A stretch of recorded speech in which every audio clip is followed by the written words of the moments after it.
Bueno, hoy tenemos una tarde especial. Por primera vez en Mujeres Protagonistas tenemos una sola invitada. Realmente tenemos el honor de vamos a hablar, a conversar con Alika Kinan, una mujer que nos va a hablar en primera persona de lo que fue su horror, su tremendo paso por lo que fue la trata de personas, con explotación sexual. Pero para empezar el programa, yo quería hablar un poquito sobre qué es la trata de personas, ¿no?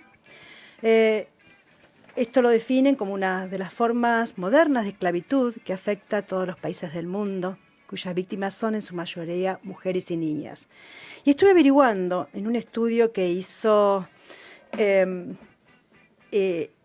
hicieron en 2012 ya la República Argentina, que hablaba que la explotación sexual afecta principalmente y exclusivamente casi al 98% de las mujeres son víctimas de esta explotación. Respecto al perfil social de las víctimas, a veces es poca alfabetización, escasa escolaridad, muchas de ellas tienen hijos a cargo, no tienen otra manera a veces de subsistir. Un medio muy vulnerable es la que acoge a estas personas a esta realidad. Cuando hablamos de la edad de estas personas, el 27% son menores y un 72% son mayores de 18. Pero dentro de ese 27% de menores, estamos hablando de niñas a partir de los 11 años o quizás menos. Este informe sostiene que resulta realmente dificultoso a veces encontrar estas víctimas y justamente mucho menos a las menores en cuando hay allanamientos. Es una situación que podría estar evidenciando como una mutación del delito, ¿no? Post sanción de la ley. Los tratantes toman mayores recaudos cuando son víctimas menores. En este sentido se evidencia que las menores no están expuestas de la misma manera que las víctimas mayores, que generalmente se ofrecen más por internet y quizás a sus clientes VIP. La nacionalidad de la mayoría de estos casos en Argentina, del 52% de ellas son desde nuestro país, hay un 33% de mujeres paraguayas, el resto se divide entre dominicanas, colombianas, brasileñas, bolivianas. Diferentes modos de captación pueden ser analizadas, por ejemplo, un secuestro o engaño. También a través de publicidades y gráficas engañosas, ofreciendo un trabajo, siendo modelo. Tercera y última también se refiere a la relación del captor con la víctima, ¿no? Si es un familiar o un vecino o si alguien lo conoce y directamente la recluta. Es muy difícil hablar de esto cuando busqué mucho en internet sobre datos más concretos y más actuales. La verdad que no los encontré. Hay una ley, que es la 26.842, que es de prevención y sanción de la trata de personas y asistencia a sus víctimas, y define como este proceso que no es necesario que se produzca dicha explotación para estar enfrente de un caso de trata, sino también es suficiente que exista la finalidad solamente. La explotación de las personas constituye una de las mayores violaciones a los derechos humanos, dado que afecta a la dignidad y la integridad y la libertad.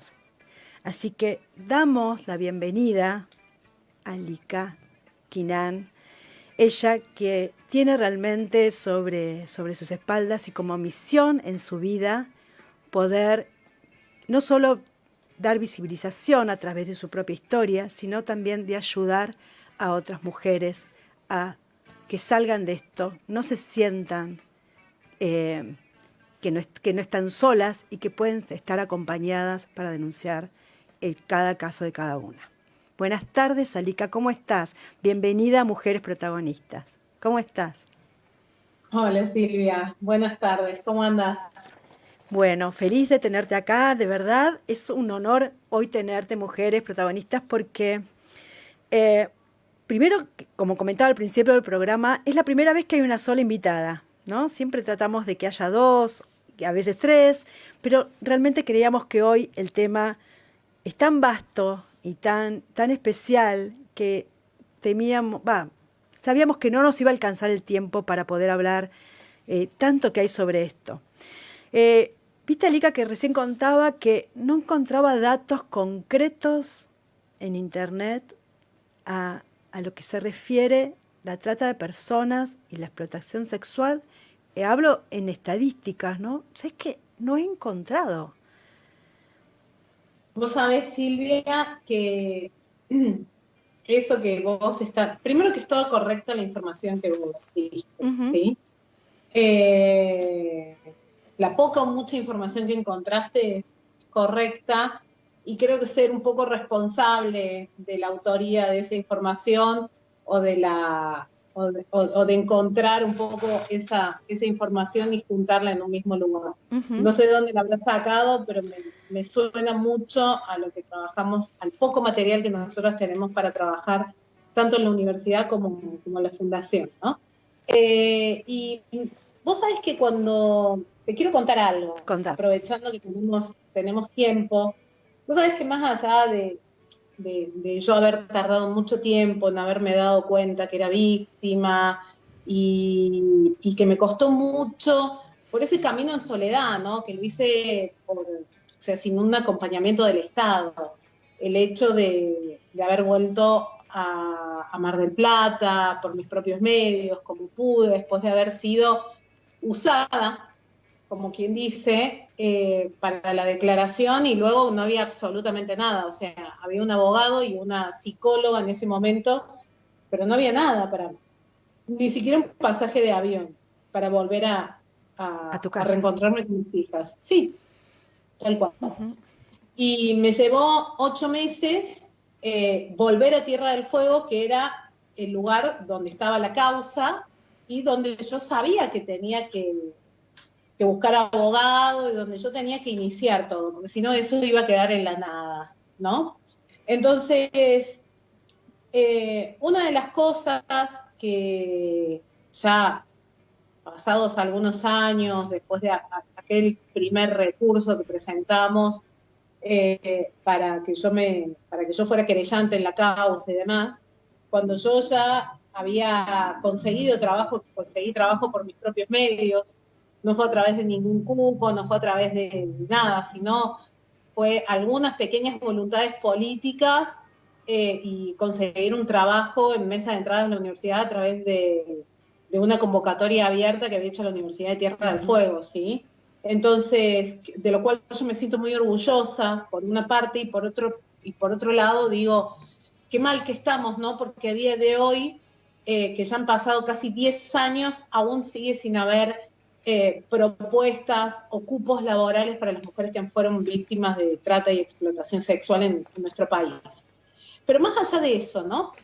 Yo ya ubicándome en mi lugar de trabajo en la universidad, como directora, viste, del programa de estudio, formación e investigación en el que yo trabajo actualmente y del cual estoy muy orgullosa porque es algo que lo hice yo con mi jefe en ese momento, lo hicimos un poco pulmón, ¿no? Y yo Crearon que dentro de soy la universidad este programa, ¿no? sí, adentro de la Secretaría Académica en la Universidad de San Martín. Entonces, una de las cosas que me impulsan a mí a crear este programa, que es un programa, repito, pero no para que se queden con el título, sino para que sepan qué es lo que se hace en ese lugar. Es un programa de estudios, formación e investigación en trata y explotación de personas. Ujú. Y lo más notable era, vos buscabas información de la ley de trata y la encontrabas. La ley de Sobre la trata, ley. las dos notas, sí, la ley de trata, las 2 o 3 notas periodísticas y no encontrabas nada más, ¿me entendés, Silvia? O Sí. sea, no hay en nuestro país producción de conocimiento respecto a la problemática o al delito de trata que sea transversal a todas las carreras, como sí hay en otros programas, ¿no? Un programa de tortura, un programa de delitos de lesa humanidad o cátedras libres de derechos humanos. O sea, hay dentro de las universidades, tenés como un amplio abanico de posibilidades en materia tanto de cursos, diplomaturas, cátedras, Sí. como así también te encontrás diferentes estudios, papers, eh, de otras materias, ¿no? Pero vos buscas de trata de personas y no hay No, casi nada. no. Entonces, ahí es donde yo agarré y dije, che, ¿por qué las abolicionistas, las mujeres abolicionistas en Argentina o el abolicionismo en Argentina tiene que mirar a España? Solamente a España, que España es Europa, ¿me entendés? Y si nosotros nos adentramos en el delito de trata, nos encontramos con un delito que no nace con la ley de trata allá por el año 2008. Nos encontramos con un delito que tiene más de 300 años. Y vos lo dijiste al comienzo del programa, medio que te equivocaste y te autocorregiste cuando dijiste trata de blancas. Está bien. Así Hoy, se decía, ¿te acordás antes? Sí. sí, sí. El término trata de blancas, si nosotros remontamos históricamente qué era la trata de personas, o sea, la esclavitud de negros y de negras estaba como bien Como aprobado. recibida por parte de la sociedad, hace 300, 400 años atrás.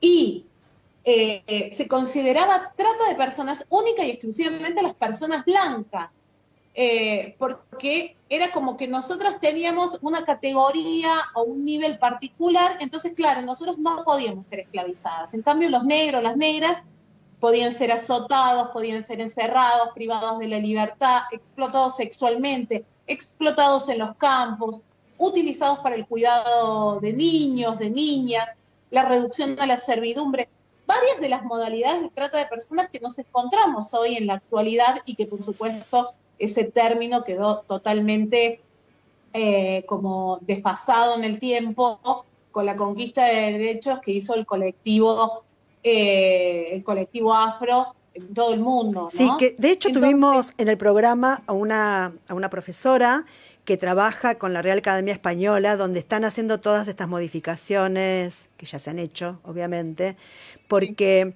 teníamos como muy arraigados determinados términos, como decir, que no sabíamos que capaz sí, que, si lo pensás, obviamente entendés o lo relacionás, pero no teníamos todavía hasta hace poco, esta cosa que, claro, era porque discriminaba en realidad también a la raza negra como que no era sí, personas, tremendo, ¿no?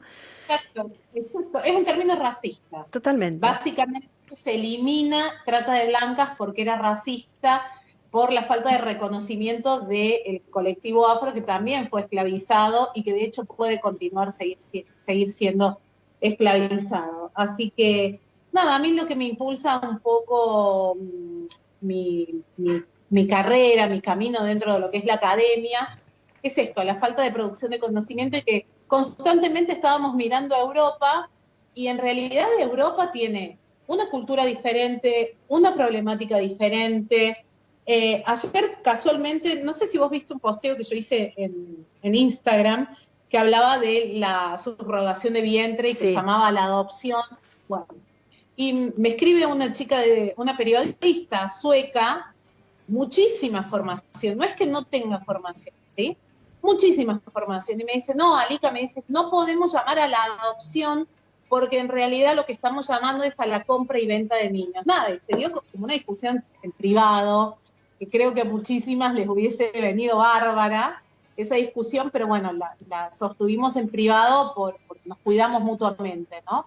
sí, ese posteo Y que vos hiciste hacía como muy similar, quizás, ¿no? A los que hacen los proteccionistas de animales, adoptá, no compres, y es justamente eso, sí, adoptá un niño que necesita muchísimo amor y demás, no subrogues un vientre, porque también dentro de esa nueva, acá por lo menos dentro de la Argentina, esta modalidad que todavía no está constituida, ¿no?, legalmente, pero digamos de moda, por decirlo de alguna manera, estás también en algún punto, y lo entendí yo así, no digo explotando a otras mujeres, pero sí usando, en la mayoría de los casos por dinero, ¿no?, el vientre de otra mujer. uh-huh. Sí, en realidad es explotación sexual reproductiva, ese es el término Reproductiva. correcto. Cuando vos utilizás el vientre de una mujer para materializar un deseo, como es la maternidad o la paternidad, dada las referencias, ¿no?, que tenemos respecto a la práctica de la subrogación de vientres, que no es solamente el colectivo gay, ¿sí? Que lo utiliza porque como que hay un mito que solamente los gays son quienes alquilan los cuerpos de las mujeres para poder materializar el deseo de la paternidad. Y en realidad eso es absolutamente incorrecto, y si nos vamos a las referencias que tenemos en nuestro país, que hay varias personas y personajes públicos poderosos y de muchísimo dinero, mujeres que también explotan sexualmente y reproductivamente a otras mujeres en otros países, como por ejemplo los países del este, Rumanía, Ucrania, todo lo que son los países del este en realidad, o incluso en Estados Unidos, que es donde es legal la subrogación de bienes. Entonces, nada, y lo que me quiero quedar para tu audiencia, el mensaje que yo quiero dejarle a tu audiencia es que es necesario poder tener profesionales locales que hagan un buen análisis a nivel regional de las problemáticas que tenemos, sobre todo en Latinoamérica, porque acá, sin ir más lejos, tenemos abarrotados los orfanatos de niños y de niñas y adolescentes, de niños que no los quiere nadie, porque es así la realidad, ¿no? Que no los quiere nadie porque son grandes, porque fueron abandonados, porque hay retrasos madurativos, porque a lo mejor tienen problemáticas complejas, como por ejemplo, y cito entre tantos, un abuso a la integridad sexual de ese niño o adolescente o de la niña, que cuando vos te anotás en una lista de adopción, la gente se asusta y dice, ay, no, Claro. yo no voy a poder con esto. Aparte no también el tema de que todavía en Argentina el trámite de adopción, por más que ahora se ha acelerado un montón, sigue siendo extenso y los niños crecen, por sobre todas las cosas. Exactamente, todos quieren bebés y nadie quiere niños más mayores, eh, sin medir tampoco que las leyes de adopción en Argentina son realmente muy burocráticas.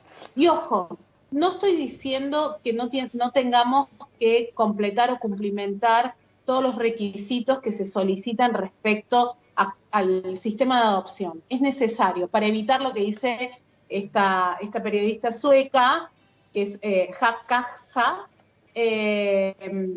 donde tenemos que evitar, sobre todo nosotras que estamos como más curtidas dentro del feminismo con todas las formas de explotación, tenemos que evitar que haya compra y venta de niños y que sean niños secuestrados para la venta en otros países, como está sucediendo en Europa, que es lo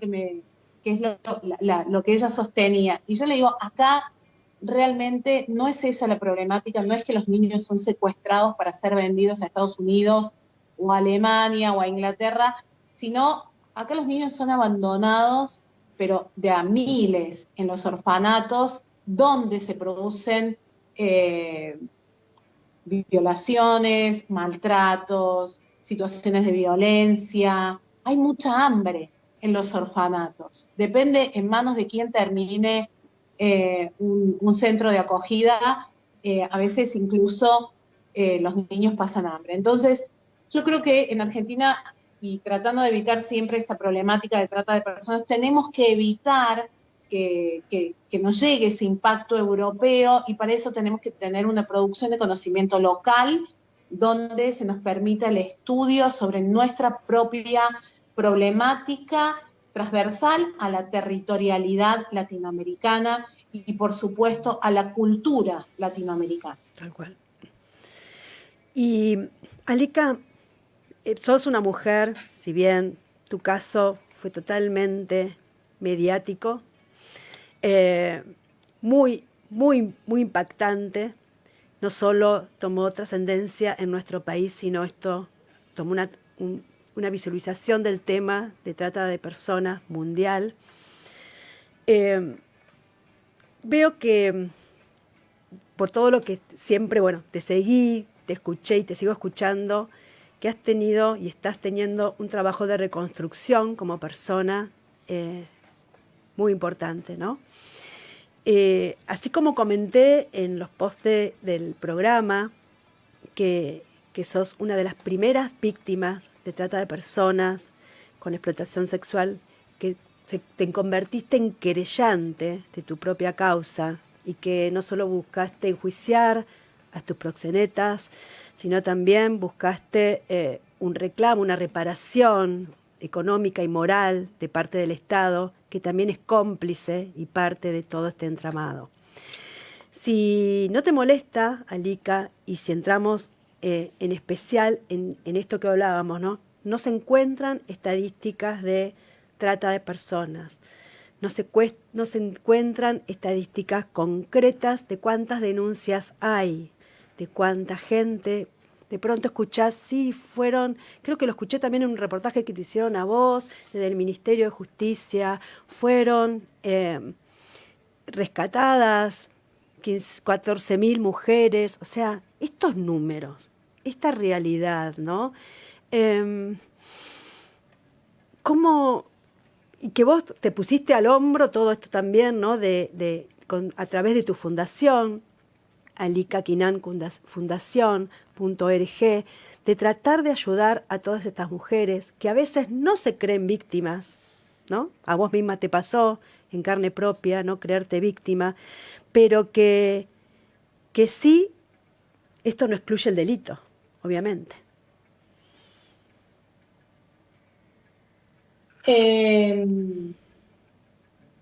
La realidad es que los números, así como falta muchísimo contenido, pero también faltan muchísimas estadísticas y los números estratosféricos, Sí, porque ¿no? creo que a día de hoy, sí, sí. Vos sabés que, Silvia, yo no hablo desde un fanatismo partidario. Sí.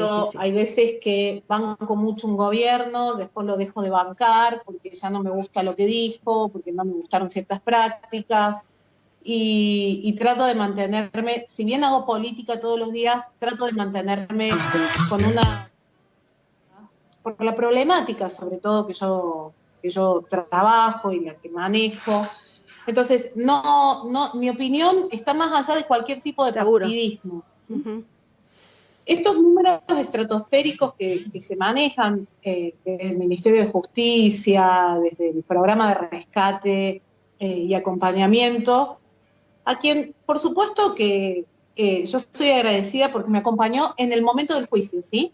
Uh-huh. En el momento del juicio estuvieron muy presentes y me cuidaron mucho en ese momento, ¿sí?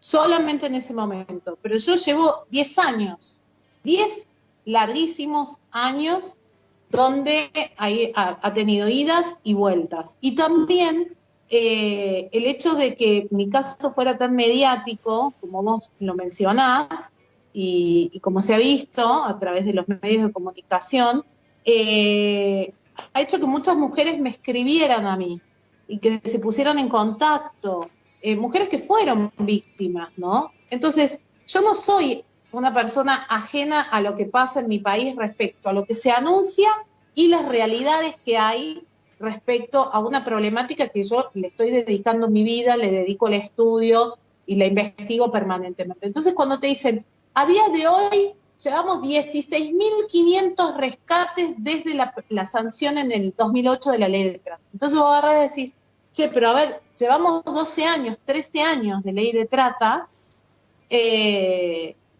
y a mí me están llegando casos donde hay mujeres que fueron rescatadas muy jóvenes y a día de hoy siguen siendo rescatadas. O sea, te estoy hablando de, ellos hablan de 16.500 rescates y yo te estoy hablando de mujeres con las cuales he tenido contacto y tengo contacto que me dicen, che, a mí me rescataron 7 veces.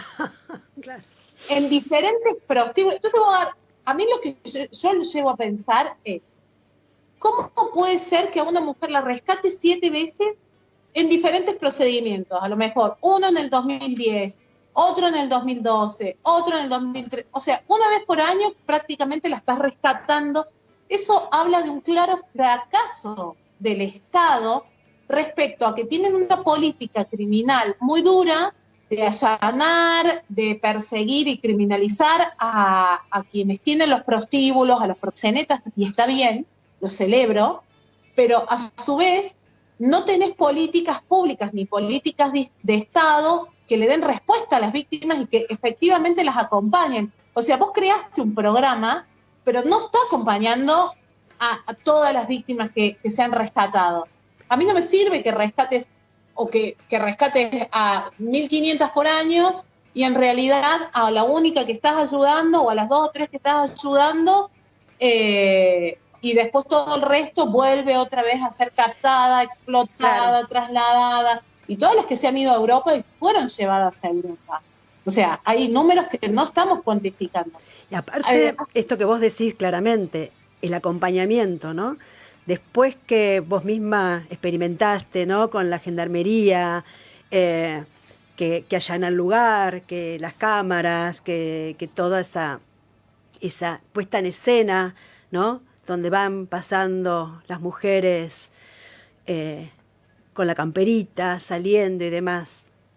¿Se acaba ahí? Porque ¿cuántos lugares hay que acogen a esta mujer? ¿Qué otras oportunidades laborales ofrecen a esas mujeres? O sea, se vuelve a esta tarea y al mismo lugar, como decís, bueno, me rescataron 7 veces, 10 veces de diferentes prostíbulos, porque no porque quiera, supongo porque esta mujer no debe tener otra posibilidad y otra oportunidad de subsistir. Estamos hablando de sobrevivir, ¿no? Esa es la tan condenada prostitución de supervivencia, ¿no? Y la mujer que está en situación de prostitución, yo estoy convencida que no está porque quiere. O en la mayoría de los casos, por sobre todas las cosas, supongo que no. Y si vos te parás a pensar, la prostitución de supervivencia, cuando hay una falencia y una ausencia por parte del Estado, ¿qué querés que te diga? Es lo único que les queda a las mujeres. Entonces, o sea, anuncios tenemos todos los días. Del Comité Ejecutivo de Lucha contra la Trata, yo creo que este es el que más reuniones, que está manejado por Gustavo Vera, creo que es el comité que más actividad ha tenido, tanto por Zoom como reuniones. Supongo que el tipo, al venir de la sociedad civil, tiene como muchos contactos, pero en realidad, o sea, ¿qué estás anunciando? La firma de un acuerdo, una reunión, la creación de una mesa, de que desarrollo social le va a hacer lugar a algunos pedidos urgentes. Y todo eso para mí es todo humo, porque en realidad no estás impulsando una ley que sea efectiva en cuanto a la asistencia y a la contención de la víctima. No tenés un cupo laboral que sea ley, ¿no? Porque lo que queremos las víctimas son leyes claras que digan, che, a través de esta ley el 5% de viviendas que haga todo el Estado en todo el país es para las víctimas de trata. El 5% de todo el trabajo que haya en el Estado va a ser para las víctimas de trata. Porque es una manera de, primero, el Estado tiene que reconocer la magnitud del delito, como los delitos de tortura, como los delitos de lesa humanidad, que son históricos en nuestro país. O sea, este es de la misma envergadura. Primero el Estado tiene que reconocer y luego tiene que reparar. ¿Y cómo se repara? Reconstruyendo, restituyendo derechos. Y después de restituir derechos, tiene que haber una garantía de no repetición. El Estado se tiene que comprometer de que esto no va a volver a suceder en el país. ¿Y qué es lo que no tiene que volver a suceder? No tiene que volver a haber una connivencia por parte del Estado donde el Estado les emita o genere licencias o habilitaciones comerciales a los prostíbulos para que exploten impunemente a las mujeres. Nada de eso está. Tampoco tenemos una persecución penal o una criminalización a aquellos que pagan por sexo. Cuando sabemos que históricamente, o sea, si vos buscas el problema, la raíz de la problemática de la trata de personas con fines de explotación sexual, es quienes pagan por sexo, no hay otra. Tal cual. Si hacemos el cambio de paradigma y si se cambia como se hizo en Suecia, ¿no? Y como se está haciendo en Francia, y como en algunos países de Norteamérica, perdón, como en algunos estados de Norteamérica se está comenzando a activar una penalización a quienes pagan por sexo, lo cual es completamente diferente a estar en situación de prostitución o a ofrecer servicios sexuales, que yo no lo diría jamás así, pero así es como lo dicen las mujeres que están en situación de prostitución. Si hacemos ese cambio de paradigma y prometemos el cambio cultural a las generaciones venideras, porque eso es lo que tenemos que hacer, la historia va a cambiar. Sí. Pero ¿qué pasa? El Estado no se compromete. ¿Pero por qué no se compromete? Y no tendríamos Cocodrilo abierto, no tendríamos la cantidad de prostíbulos que hay en Recoleta, porque yo no me voy a ir como algunas activistas que te dicen, no, acá en Constitución tenemos los prostíbulos. No hace falta ni siquiera llegar a Constitución.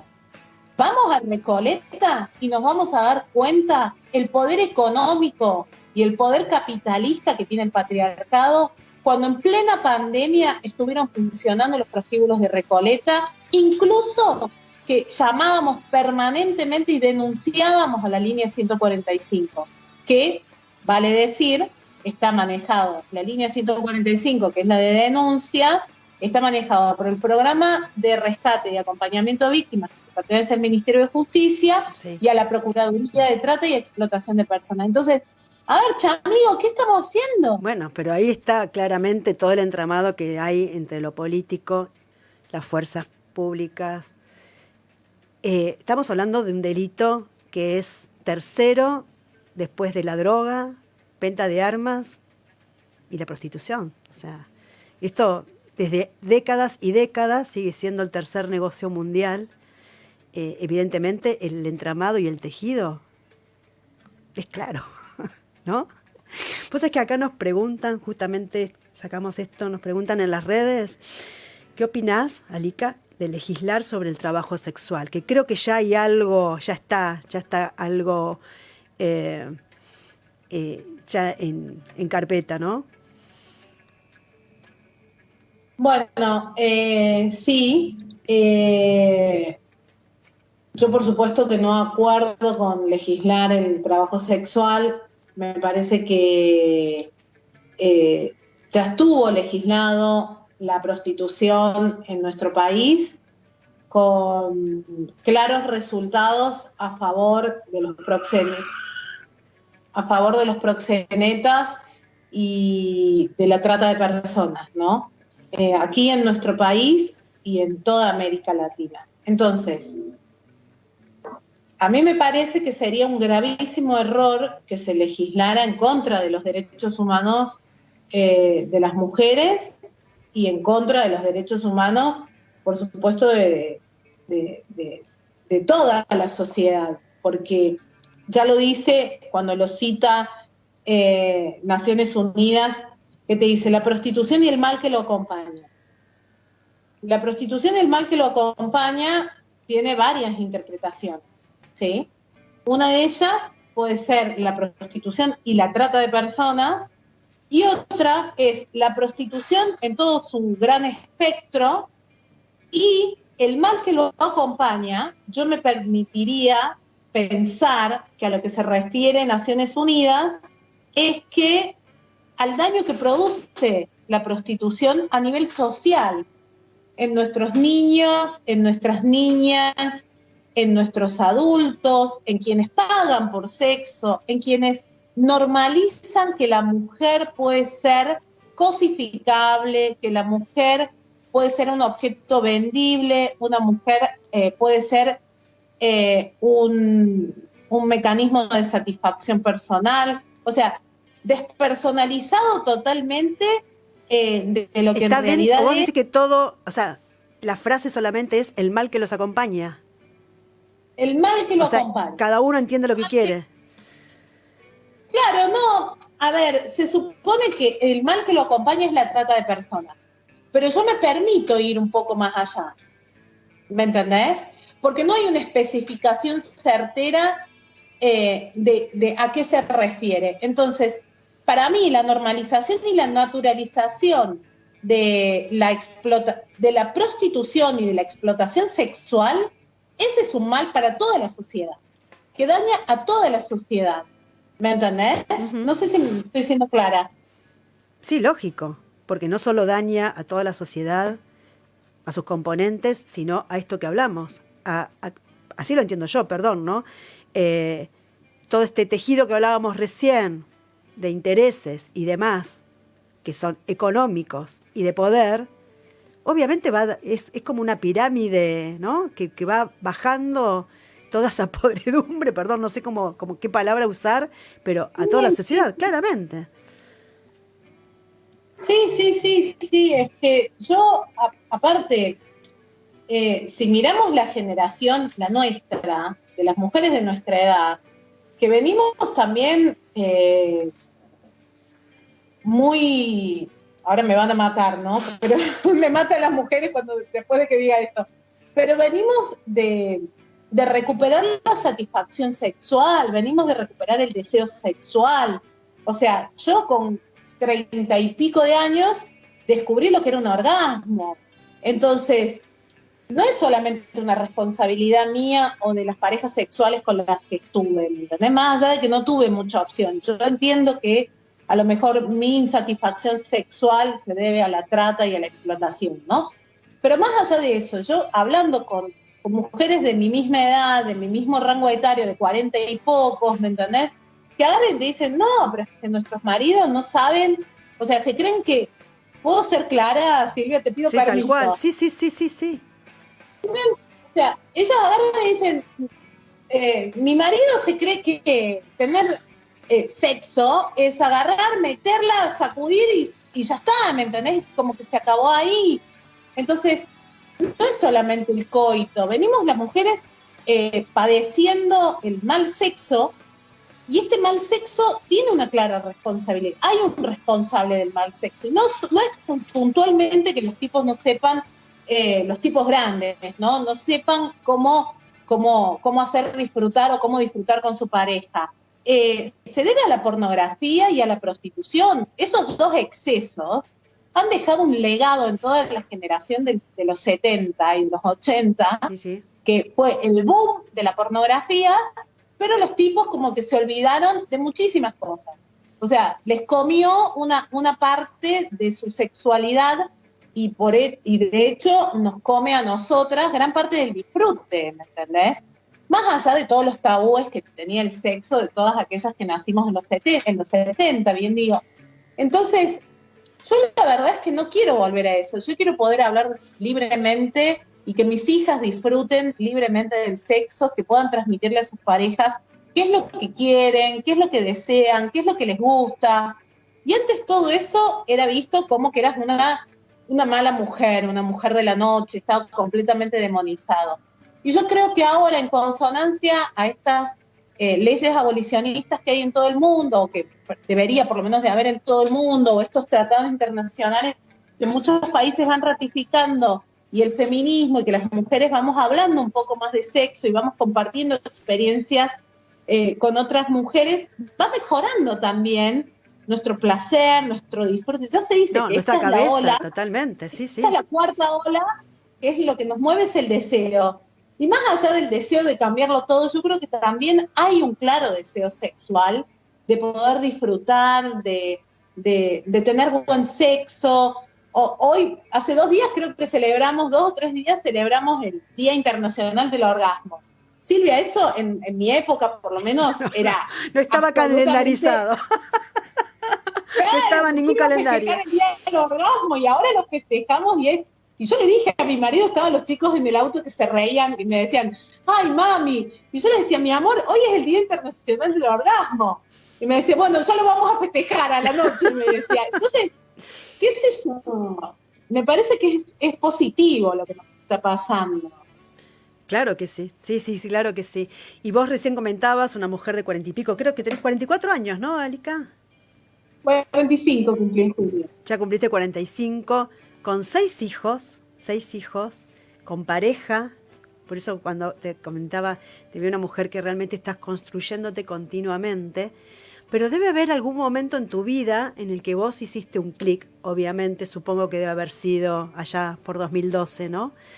Y vos ya estabas con 3 hijas en ese momento. Supongo que ellas fueron las que realmente te hicieron hacer un clic. De hecho, eso que recién mostraste en tu brazo, esos tatuajes, ¿no? Con las fechas, no, las coordenadas de dónde nacieron tus hijos.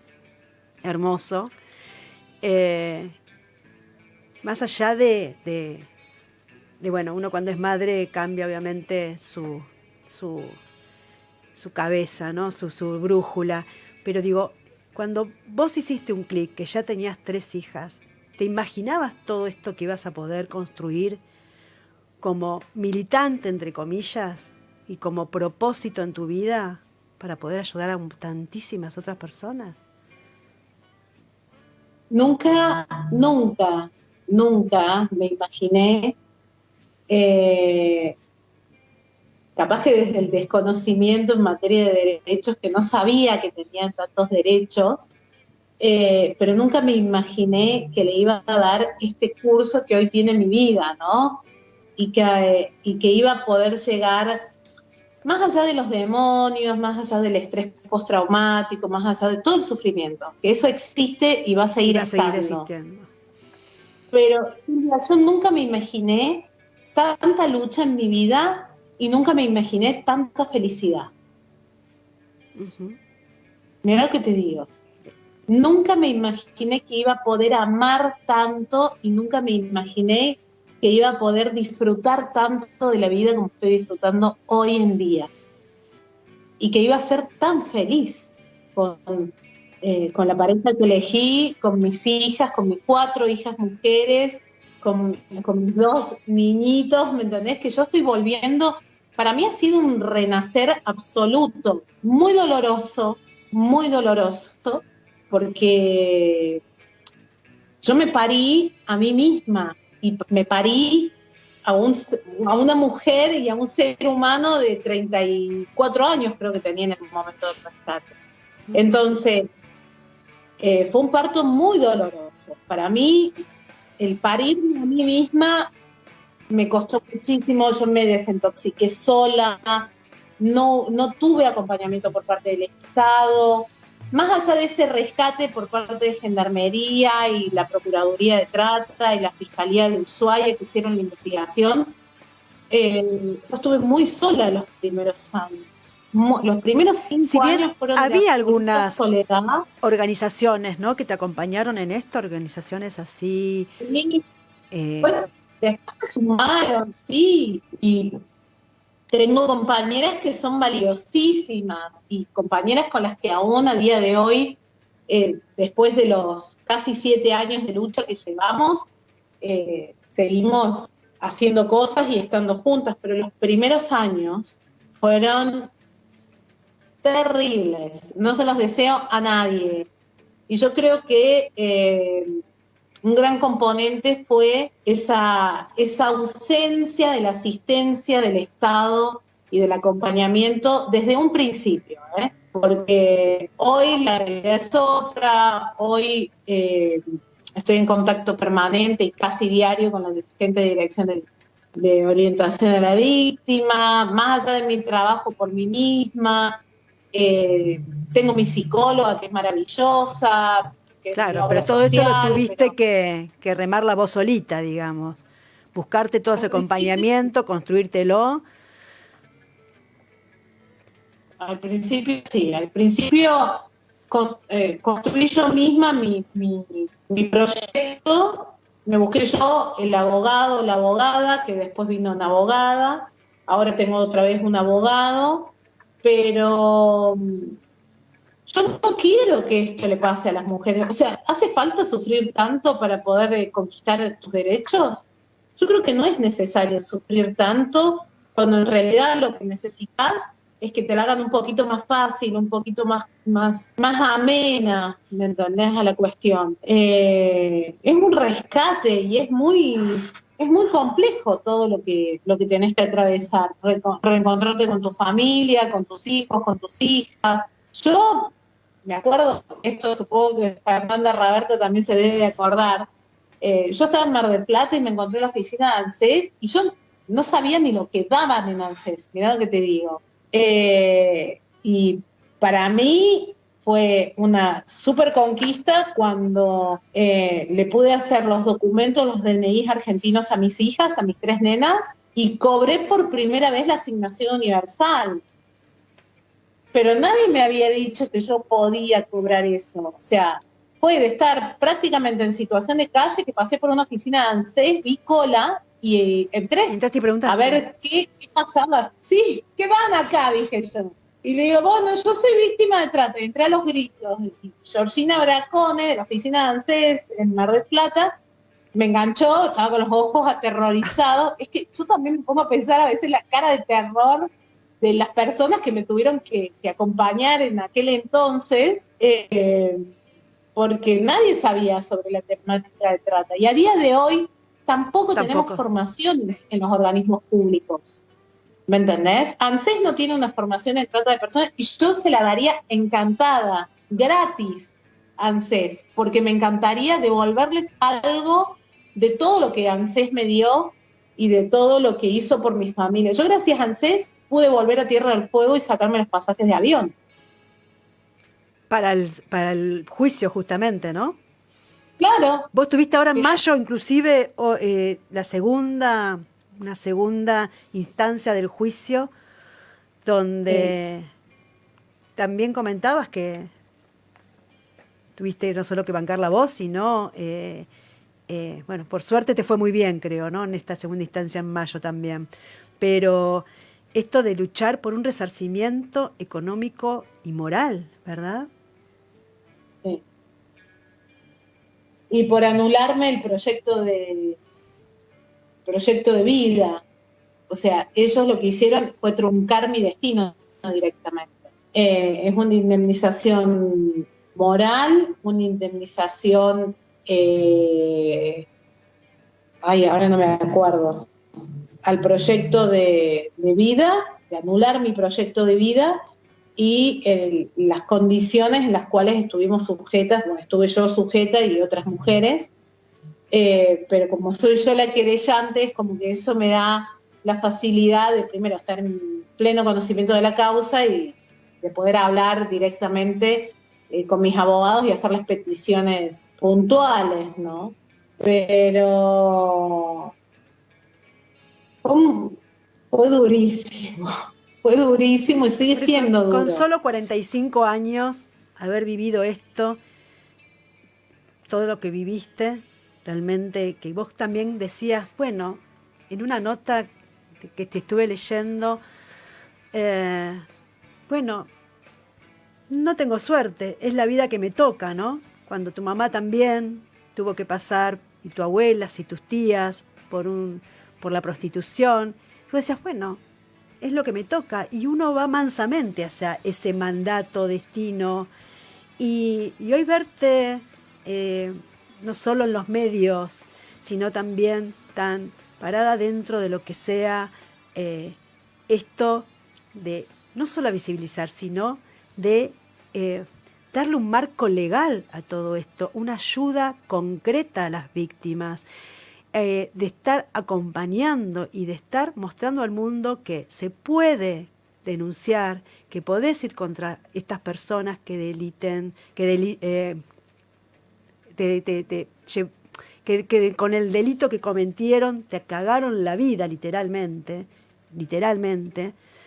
Es realmente una misión en la vida que, Alica, de verdad, del horror a, como vos decís, a ser una mujer feliz, es lo mínimo que te mereces. Tener toda esta felicidad y tener una vida realmente en la que te sientas que podés ser útil, ser no solo modelo y bastión de, sino ser con ganas y con fuerzas quien acompaña y quien abre los ojos a un montón de mujeres que no se creen esclavas, que no se creen que están dentro de una trata y dentro de una explotación, y poder decirles, che, loca, tenés la posibilidad de salir de esta, se puede, ¿no? Se puede y yo creo que la mayor apuesta que hacemos las mujeres que hemos sido prostituidas, que hemos sido explotadas sexualmente, eh, es todo ese, toda esa ausencia de nada positivo, a jugárnosla, cambiarlo todo para poder ser felices, para poder tener un proyecto de vida, para poder estudiar, para poder disfrutar plenamente de tu pareja, para poder disfrutar plenamente si elegís ser madre, porque la prostitución es absolutamente incompatible con nada de esto, ¿me entendés? La prostitución es incompatible con tener una pareja, la prostitución es incompatible con ejercer plenamente una maternidad, porque te pone permanentemente en riesgo, poder disfrutar de un trabajo y mirar lo que te digo, o sea, saber que vas a salir viva. O sea, Nada más ni nada menos, ¿no? nada más ni nada menos. Mirá qué importante, ¿no? Para las mujeres poder pensar que vas a... Yo, por ejemplo, entro a mi oficina y sí, por supuesto, hay un 5% de posibilidades que sufras un atraco violento o que te atropellen o que haya un tsunami y te lleve puesto con todo, ¿no? Pero el 95% de posibilidades es que yo entre, trabaje, Y vuelvas a tu ¿sí? casa. Y cuando me vaya o cuando quiera salir de mi oficina, salga con vida. Y en la prostitución eso no pasa. En la prostitución te estás jugando la vida. Cada vez que entras con un tipo a la habitación, no sabes si vas a salir viva, porque ya la prostitución es un ejercicio de violencia que hace el hombre sobre el cuerpo de la mujer.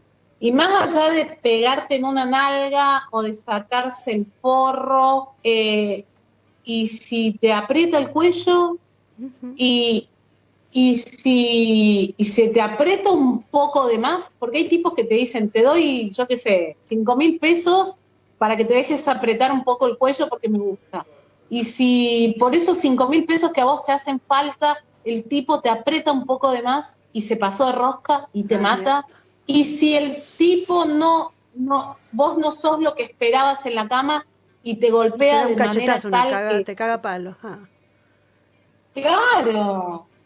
Entonces, hay muchas realidades y hay muchos matices dentro de la prostitución que nos ponen en riesgo nuestra vida, ponen en riesgo nuestra salud mental, porque ponen en riesgo Si nuestra ya salud queda como a un mental. segundo plano tu libertad, olvídate, ya traes otra cosa un poquito más espesa, totalmente, totalmente. Claro, no solamente hablamos de la libertad, sino cómo hago yo para estar con 5, ponele no 30, pero con 5 tipos por noche, y cómo hago para llegar a mi casa, cocinarle un bife a mi pareja o a mis hijos o que me cocinen a mí y después meterme a la cama y hacer el amor. A ver, cómo conviven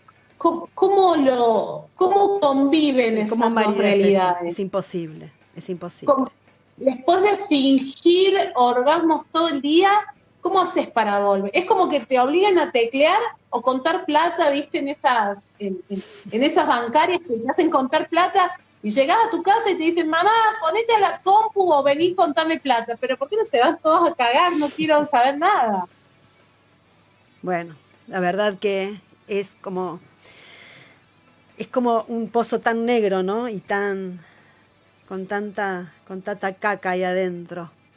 Y esto de poder, digo yo, dentro de tu fundación también, de tener una cantidad de personas que puedan acompañar a quien quiera salir de esta miércoles, ¿no?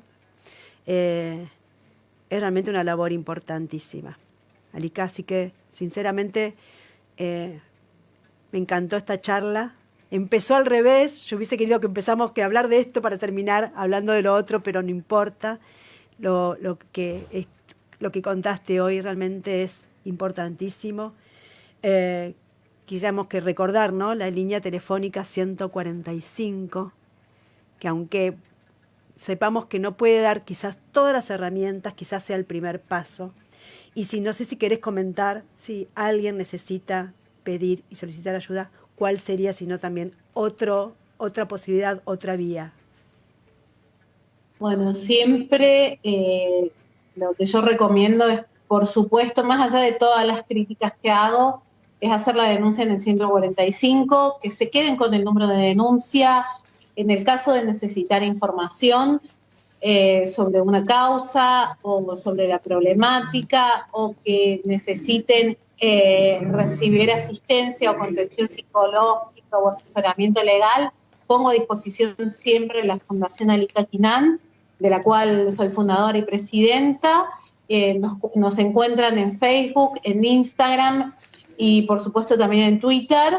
Y también apelo al compromiso social de todos y de todas, sabiendo que estos proyectos se sostienen por el compromiso y las ganas que le pone la gente todos los días. No solamente las voluntarias y los voluntarios que trabajan en nuestra fundación, sino también aquellos que colaboran económicamente para poder sostenerlo. Nos hacen llegar una manta, un cuaderno para cuando los chicos empiezan el cole, o para los días fríos que nos hacen llegar una garrafa, o nos dicen, nos queda lejos, te deposito 500 pesos. Todo sirve, todo nos sirve. Y todo esto es para las víctimas y para los hijos y las hijas de las víctimas del delito de trata. Bueno, repito, es fundacionalikaquinan.org. Ahí está también el link para poder donar y ayudar a esta tarea titánica que hace esta mujer. Muchísimas gracias, Alika. Tenés un nombre hermoso, un nombre musical, de verdad, y tu ser también es así, es con luz. Gracias por todo, por esta tarde, por tu tiempo, por bancarme tantos WhatsApp. Muchas gracias, Alika. Y te despido con un gran abrazo virtual. Te mando un beso a tu audiencia. Gracias a ISU también por comprometerse con causas de mujeres, con causas sociales. Así que nada, te súper felicito por el programa y me encantó compartir esta horita con vos y con Nacho, que está en la producción. Así que gracias. Ahí te saluda Nacho desde la pecera, desde la producción. Gracias, Alika Quinan. Buenas tardes a todas. Hay un montón de preguntas que quedaron. Qué pena en Facebook. Bueno, las saludamos. Nos volvemos a escuchar y a ver el próximo miércoles por esta misma vía. Gracias. Abrazo a todas. Abrazo. Gracias, Alika. Volvé a escuchar este programa cuando quieras. Suscríbete al canal de YouTube de Mujeres Protagonistas o en Facebook, watch mujeresprotagonistas.gay.